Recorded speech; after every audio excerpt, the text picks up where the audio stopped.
आज उत्तर प्रदेश कर अधिवक्ता संघ यानी जीएसटी और तमाम जो टैक्सेशन से जुड़े हुए जो वकील हैं उनका बहुत बड़ा संगठन है प्रदेश स्तर का। आज नोएडा में उनकी प्रदेश कार्यकारिणी की बैठक हुई है। उनके प्रदेश अध्यक्ष मेरे साथ मौजूद हैं भदौरिया जी। भदौरिया जी सबसे पहले आपका स्वागत है। आज जो ये इस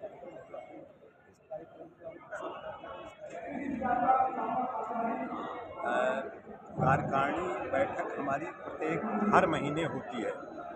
नोएडा में आज मुख्य कार्यकारिणी का मकसद था कि प्रदेश में जो समस्याएं अधिवक्ताओं की हो रही है, हर महीने मैं हर एसोसिएशन से उनके एक प्रार्थना पत्र को मंगाते हैं और प्रार्थना पत्र को मंगा करके सारी समस्याओं को हम इकट्ठा करते हैं और एक प्रत्यावेदन के माध्यम से हम उसे प्रमुख सचिव उत्तर प्रदेश जीएसटी के कमिश्नर माननीय मुख्यमंत्री को हम लोग उसको भेजते हैं।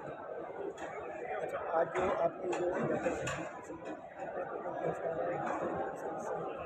क्या समाधान और आवश्यकता इस समय सबसे बड़ी समस्या है हमारे प्रमुख सचिव उत्तर प्रदेश श्री एम देवराज जुडिशियल पर प्रशासनिक दबाव करके केसों का निस्तारण करवा रहे हैं, जबकि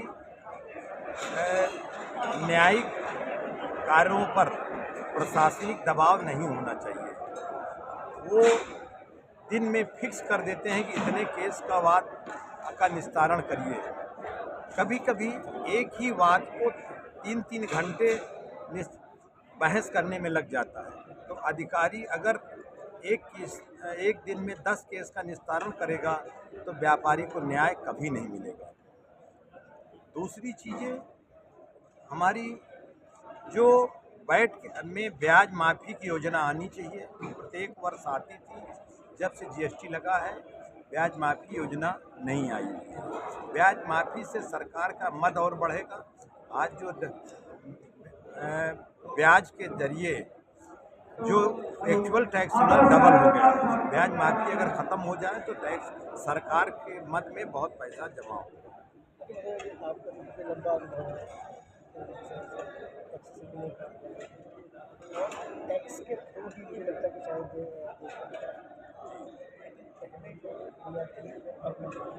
जिस तरीके से विपक्ष की तरफ से जीएसटी पर टैक्स जो है संगत हो गई, तमाम तरह के विरोध प्रदर्शन हुए, तमाम तरह के प्रयास।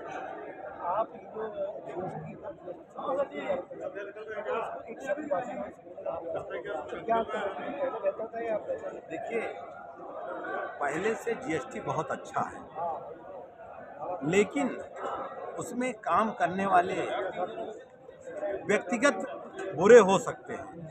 कोई नियम अधिनियम बुरा नहीं हो सकता, क्योंकि जीएसटी आने से कई तरह के टैक्स लगते थे।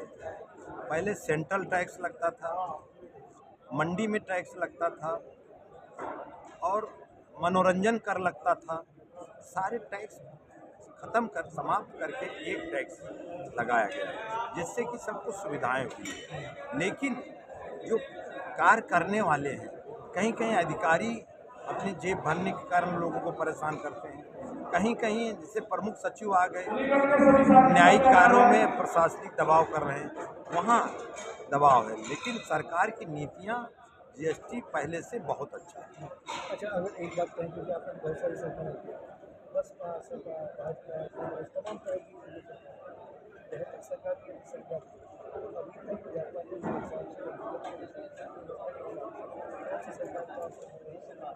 देखिए,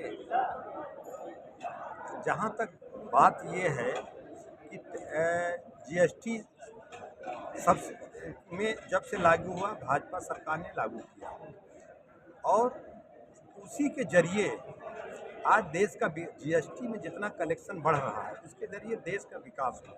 जब हम लोग छोटेपन रहा करते थे, अपने गांव में नहीं पहुंच सकते थे और साइकिल और बरसात होती तो हम दूर गाड़ी और मोटरसाइकिल खड़ी कर लेते। आज आप देखिए कि गाड़ी की, कार की लाइफ बढ़ गई है और देश में विकास। कभी आपने वंदे भारत ट्रेन का नाम सुना है? नहीं चलती थी, आज हम बहुत जल्दी पहुंच जा रहे हैं। रोड चौड़ी हो रही है। प्रधानमंत्री के के अंतर्गत गांव में सड़कें दी जा रही हैं, विकास हो रहा है, महाकुंभ लगा प्रयागराज में जिसके जरिए कलेक्शन आया, तो विकास तो प्रतिदिन हो ही रहा है। तो ये सरकार अच्छा काम कर रही है। नितिन गडकरी जैसा कोई काम आज तक किया है? पहले अपनी आपके मुख्यमंत्री को ले लीजिए, आपके प्रधानमंत्री को ले लीजिए, जिनको कि एक तख्ते पे सोते हैं, उनको कभी कोई आज तक दाग लगा सकता? आज देश में जो आज पाकिस्तान पे आक्रमण किया गया, तो हमारे सेनाओं को पावर दे दिया गया। एक आज सिंदूर क्या कारण था जिसके सिंदूर में बताइए धर्म पूछ करके उनके साथ किया गया। तो ऐसा सरकार बहुत अच्छी है और काम अच्छा कर रही है। अभी तक जो भी सरकार रही भाजपा सरकार अच्छी है। अच्छा, एक व्यापारी अगर अपना बिजनेस शुरू करना चाहता है, जीएसटी में उसे तरह तरह की चीज़ें होंगी, तो क्या बताइए प्राथमिक 5 जो नियम है उसका किस तरीके से अनुपालन करना चाहिए अगर कोई नया व्यापारी आता है?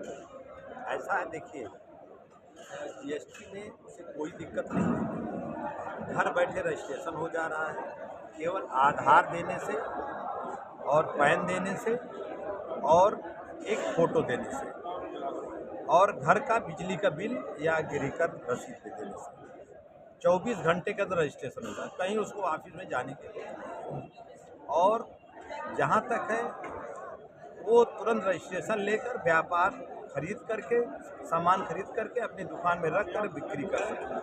ठेकेदारी के लिए रजिस्ट्रेशन लेके ठेकेदारी कर सकता है, और किसी भी तरह का व्यापार करना चाहे उसमें किसी प्रकार की उसको समस्या नहीं है, लेकिन उसकी नीयत साफ होनी चाहिए, तभी जो है, नहीं तो नियम भी बहुत सख्त है। अगर आप कहीं गलत करेंगे तो टैक्स का 100% जुर्माना रखेंगे, 100 गुना जो है। और जैसे अभी देखिए पान मसालों पर कंट्रोल हुआ, तो फिर 200-200%। यहाँ तक कि ट्रक अगर पकड़ी गई, अगर कभी कभी माल ज़्यादा रहता है ट्रक की कीमत का, तो ट्रक भी बेचनी पड़ जाती है, लोग छुड़ाते नहीं हैं। तो सख्त नियम तो होने चाहिए, इसलिए व्यापार करने में उसे कहीं नहीं दिक्कत है। सरकार 24 घंटे के अंदर एक अंतिम सवाल, आज जो आपकी कार्यकारिणी है संघर्ष और संगठित तभी होना पड़ता है जब सिस्टम सही है। आप आज बैठक के संगठन के माध्यम से मैं अपने अधिवक्ताओं के लिए और यही कहूँगा कि व्यापारी के लिए सही न्यायिक कार्यों को अपनाइए और नियमता कार्य करिए। अगर कोई अधिकारी आपको परेशान करता है, पैसा मांगता है, तो उसको आप हमें सूचना दीजिए। मैं मुख्यमंत्री और प्रमुख सचिव और सीबीआई को इसकी सूचना दूँगा। एक बहुत अहम सवाल, आज विधान परिषद उन्होंने तो संबोधन में कहा आज परिस्थितियाँ ऐसी हो गई हैं, कुछ लोग ऐसे आ गए हैं कोई अपना अभिप्राय को नहीं, ऐसी संवेदनशील अनुभव है जो नई पीढ़ी है, उस नई पीढ़ी को अपने